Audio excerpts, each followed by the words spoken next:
it home, I dug her out, then I made her one of my aces. Marijuana fragrance, this tree here is outrageous. Want me to play in your city? Send an email to my agent. Yo, what's going down, everybody? It is Straight Outta Boston here, aka the King of Boston, and today we're back for episode 23 of the Beane, A Road to the Show on MLB 13 The Show. And today I'm switching up the format for this video just a little bit. If you guys have followed the series ever since it started, you know I always show you guys one advancement period for each episode, but today I decided to do two advancement periods, which means a few things. Usually I'll show you guys pretty much most of my hits, most of my highlight plays. Well, now you're only going to see about half of them, so I cut out a lot of like the boring singles and a lot of the stolen bases, so you're going to see more extra base hits, more home runs, stuff like that. So this makes the actual content a little bit more interesting, and this also makes the, I guess, I don't know, like time in the Road to the Show career advance a little bit faster, because, you know, I'm not going to upload this as frequently as some of my other series, so I kind of want to get this going. I want to get this moving quickly. I want to do like a lot of seasons and stuff, because I still have fun playing this, and editing the extra stuff doesn't take too much longer, so I'm definitely willing to do it. And I'm on summer break, so obviously I have a lot of time to play this game, so I can definitely do two advancement periods before I have to release a video or anything like that. So that's pretty much what's happening. That's the new format. That's how I'm going to go about it for, you know, at least the time being. Anyway, or the foreseeable future. So here we're going to take this ball to deep right field, and that is going to be over the right fielder's head. We are rounding first, heading for two. We're going to go for three here, and we're going to make it in easily with that, 81 speed, 83 speed. And I'll explain this move in a sec. Sometimes, like on the throw to third, you can kind of like manipulate the game a little bit. It's kind of an exploit, but you can go home, and didn't work there, but it's worked before, I think.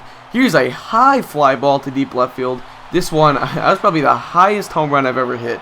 I mean, that was so damn high. But anyway, so I believe by the time this video goes up, I have a video that will be going up on GameFace Studios, so you should go check that out. If it's up by now, I'll leave the link in the description. I'm recording this commentary on Tuesday, and I just dropped the video off to them, so hopefully they'll get it up by the time this video goes up. Anyway, so you can go check that out. I did recently get accepted into GameFace Studios, which is pretty cool, and it's going to be a new like exclusive series that I start on that channel, which I think you guys are going to enjoy.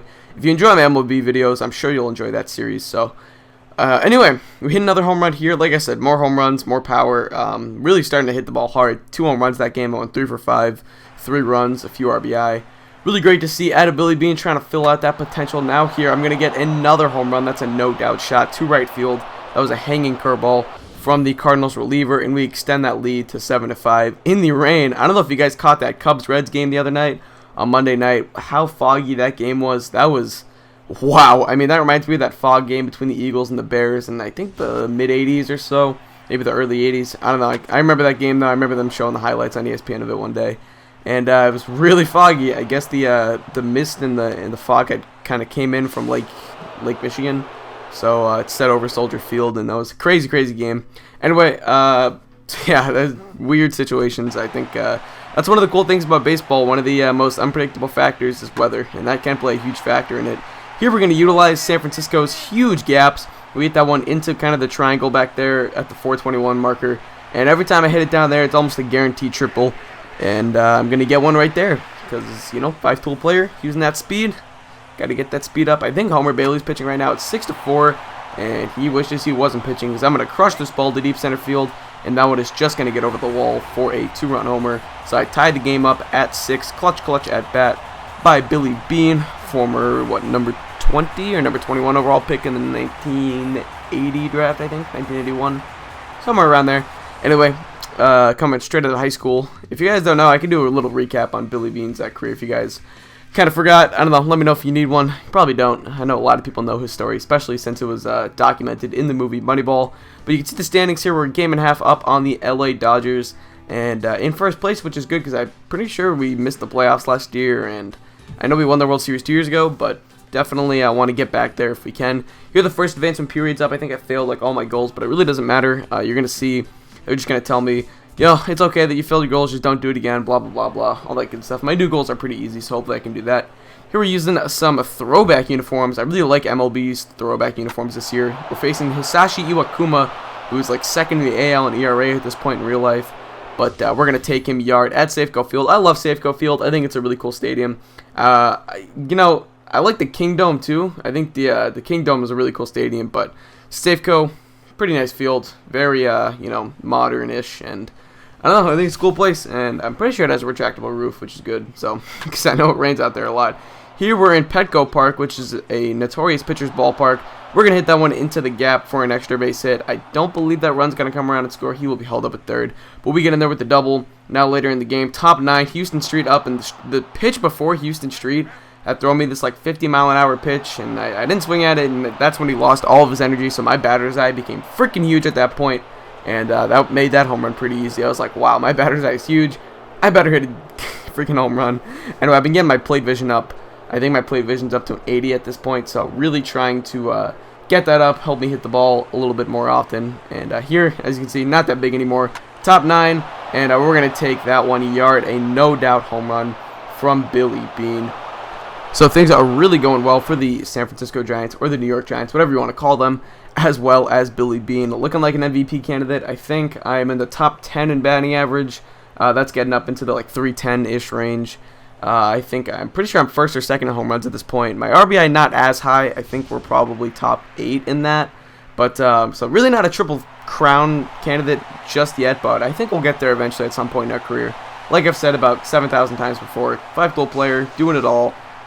Maybe like a faster, better fielding version of Miguel Cabrera, if you guys want to think of it that way. Because Miguel Cabrera, man, has been tearing it up, as well as Yasiel Puig. Let's talk about him for a second. Puig Mania has taken over LA. Hard to, think of someone who's really just ignited the city like that before. I mean, it's not just the Dodgers. It feels like everybody in that general area is just getting behind this team now, getting behind Yasiel Puig. It reminds me a lot of Fernando Mania back from the, what was it? I think it was I want to say 1979, but that sounds wrong.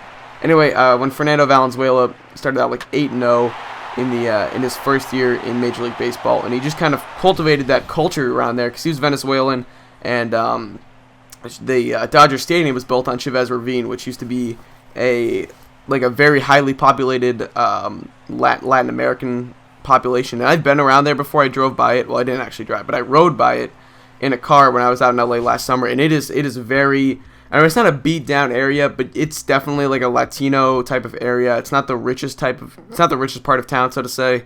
It is a little bit beat down, a little bit run down, but it's a really cool part of town, and it's a really cool stadium. I didn't get to go in it. We didn't get to go to a game. We were on a 9-game road trip when we were out there. I was only out there for 6 days.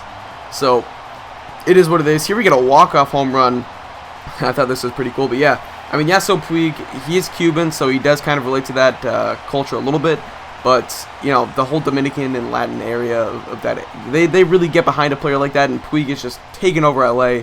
As of me recording this commentary, which I know he has a game tonight, which is, like I said, I'm recording this the day before it goes up, so I know he has a game tonight, but as of right now, he's sitting like 500, and he's got like 10 RBI, and it is just insane. I really like Yasiel Puig, and, we'll see if they try to dump Andre Ethier, or what they do when everyone gets back healthy. I'm pretty sure Ethier's still healthy, and it's Crawford and Kemp that are on the DL right now, but we'll see what happens. Anyway, here, I'm going to hit that one over the deepest part of the ballpark. That was a deep shot.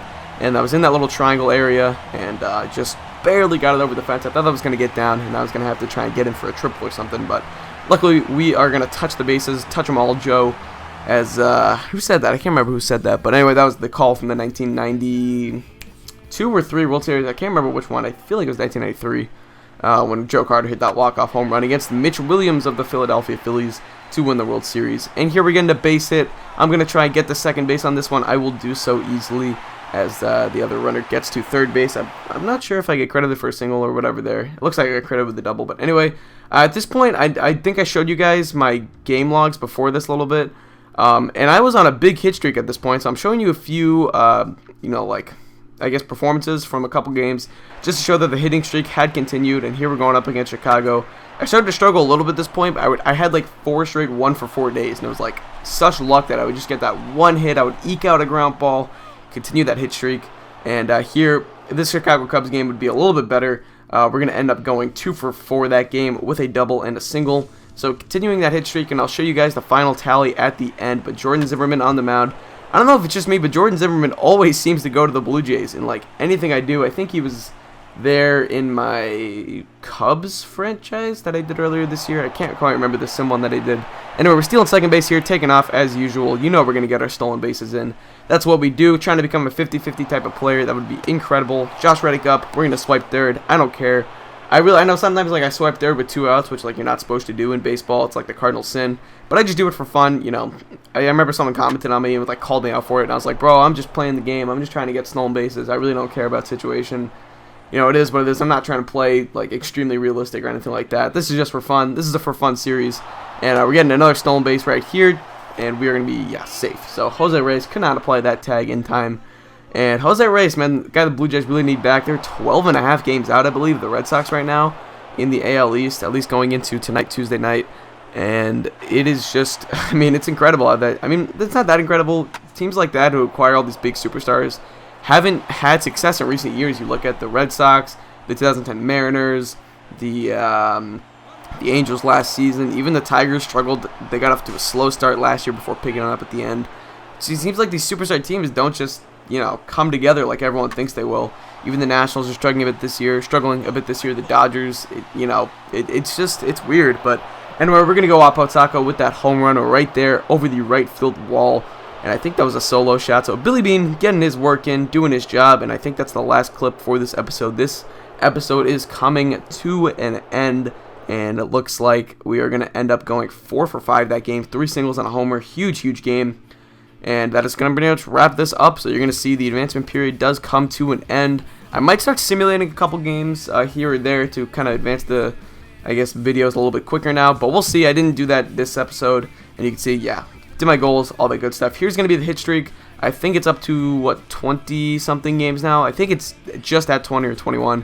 Anyway, we'll keep that updated as we go into the next episode. Thank you guys for watching. I really hope you did enjoy. And as always, I'm out. Peace.